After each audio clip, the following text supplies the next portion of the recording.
ഹിംസിലേക്ക് സുസമ്മതനും വിമർശനാതീതനുമായൊരു വ്യക്തിയെ ഗവർണറായി നിയോഗിക്കാൻ ഖലീഫ ഉമർ ബിൻ ഖത്താബ് റളിയല്ലാഹു അൻഹു തീരുമാനിച്ചു.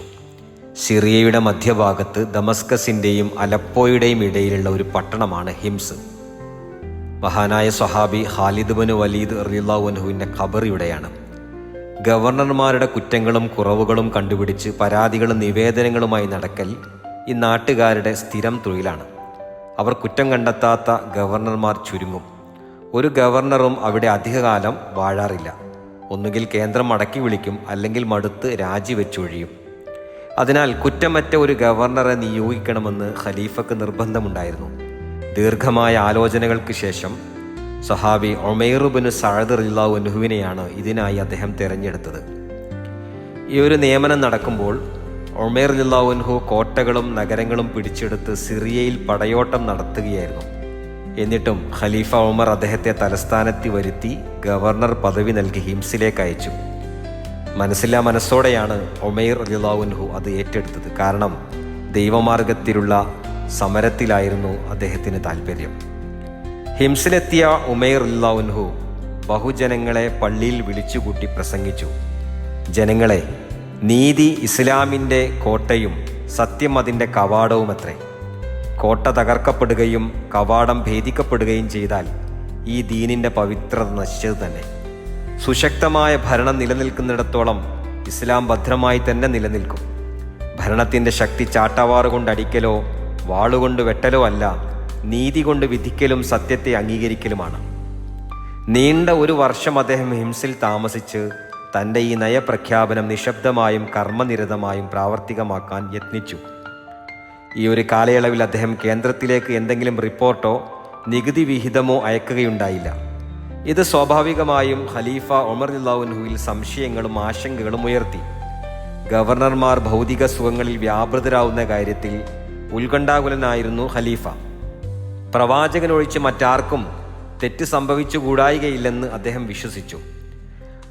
തന്മൂലം പിരിഞ്ഞു കിട്ടിയിടത്തോളം നികുതിയുമായി ഉടനെ തലസ്ഥാനത്തേക്ക് പുറപ്പെടണമെന്ന് കാണിച്ച് ഉമൈർ ബിൻ സഅദ് റളിയല്ലാഹു അൻഹുവിന് കത്തയക്കാൻ ഖലീഫ ഉമർ റളിയല്ലാഹു അൻഹു തൻ്റെ ഗുമസ്തനോട് കൽപ്പിച്ചു.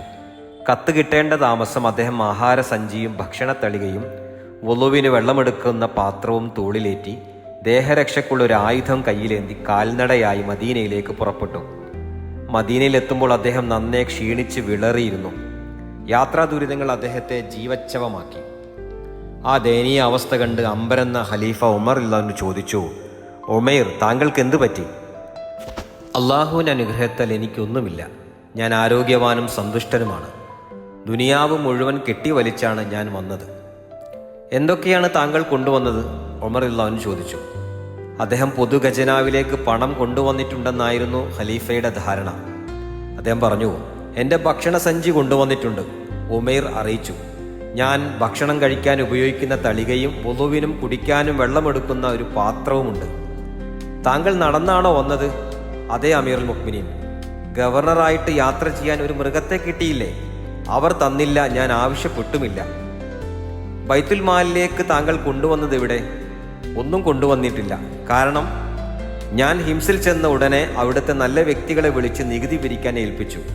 അവർ പിരിച്ചു കൊണ്ടുവന്ന നികുതി അവരുമായി കൂടിയാലോചിച്ചു ഞാൻ ന്യായമായ കാര്യങ്ങൾക്ക് വിനിയോഗിക്കുകയും അർഹതപ്പെട്ടവർക്ക് കൊടുക്കുകയും ചെയ്തു. ഈ സമയം ഉമർ റളിയല്ലാഹു അൻഹു തൻ്റെ ഗുമസ്തനോട് ഉമൈർ റളിയല്ലാഹു അൻഹുവിൻ്റെ ഔദ്യോഗിക കാലാവധി നീട്ടിക്കൊണ്ടുള്ള ഉത്തരവെഴുതാൻ നിർദ്ദേശിച്ചു. അത് കേട്ട് ഉമൈർ റളിയല്ലാഹു അൻഹു പറഞ്ഞു, ദയവ് ചെയ്ത് അമീറുൽ മുഅ്മിനീൻ എന്നെ ഒഴിവാക്കി തരണം. ഞാൻ അത് ഇഷ്ടപ്പെടുന്നില്ല. അങ്ങയ്ക്കോ അങ്ങയുടെ പിൻഗാമികൾക്കോ വേണ്ടി മേലിൽ ഞാൻ ഗവർണർ ആവുകയില്ല. തുടർന്ന് മദീനയ്ക്ക് വെളിയിലുള്ള ഒരു ഗ്രാമത്തിൽ കുടുംബസമേതം താമസിക്കാൻ അദ്ദേഹം അനുമതി ചോദിക്കുകയും ഖലീഫ ഉമർ ബിൻ ഖത്താബ് റളിയല്ലാഹു അൻഹു അതിന് സമ്മതിക്കുകയും ചെയ്തു.